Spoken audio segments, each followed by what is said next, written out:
Hi, this is Eric Leuschner from Real Property Management in Blacksburg, Virginia, where you can own the home and not the hassle. This is the next video in our series on landlord investor education. I hope you enjoy this as much as you have enjoyed the other videos. A couple of caveats to begin with.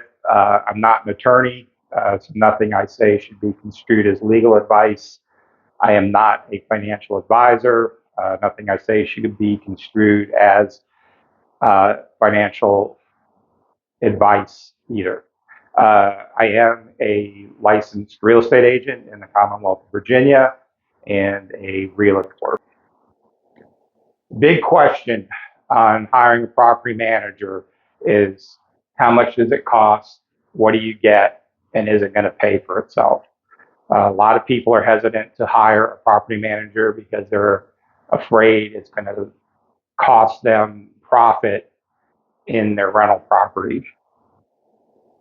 So your typical management fee is usually a percentage of the monthly rent.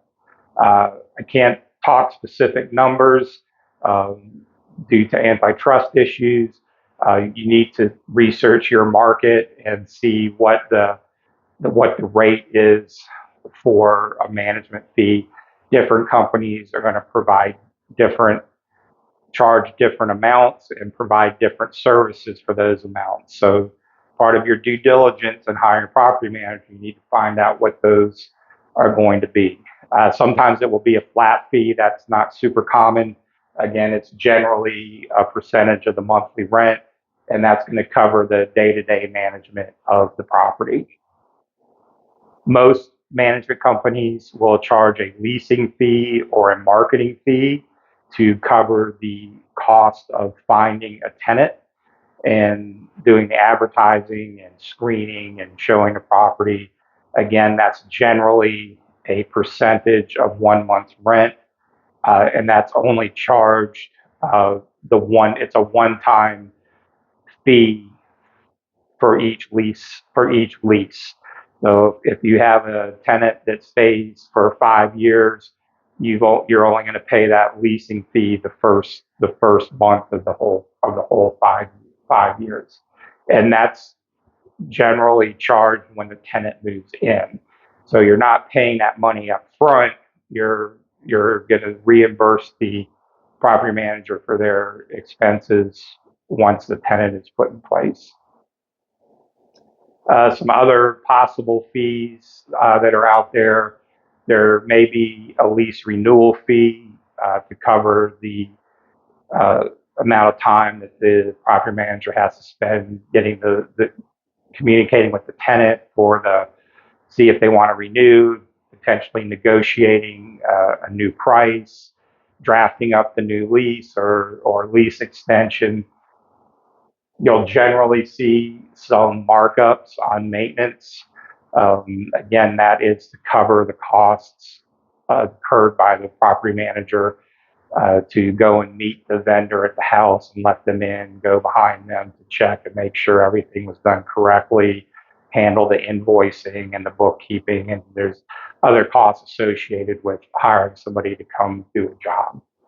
If you have to do an eviction, the property manager is generally not going to cover the cost of the eviction, uh, and so that will either be billed directly to you, or some property management companies may just charge a flat fee to handle the eviction.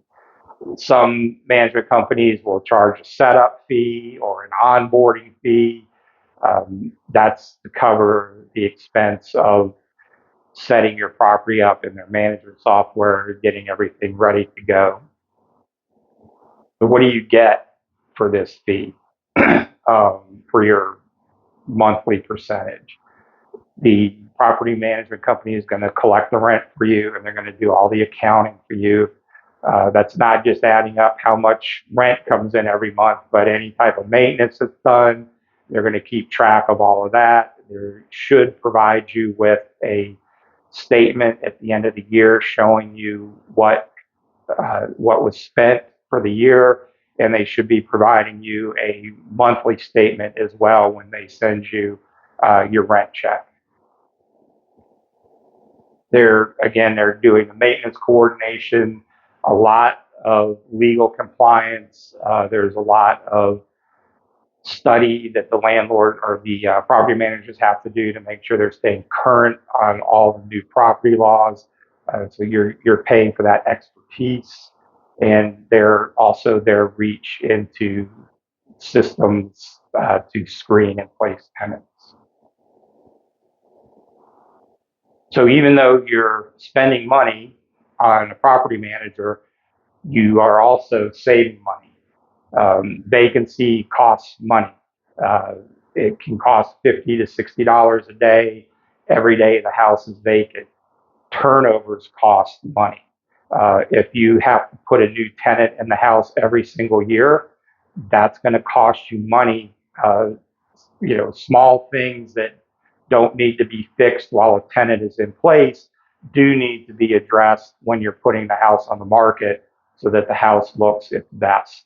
Um, you reducing your legal risks, and those property managers, because they are such high volume customers of the HVAC, the plumber, the electrician, they'll often get a discounted rate that they'll pass on to you.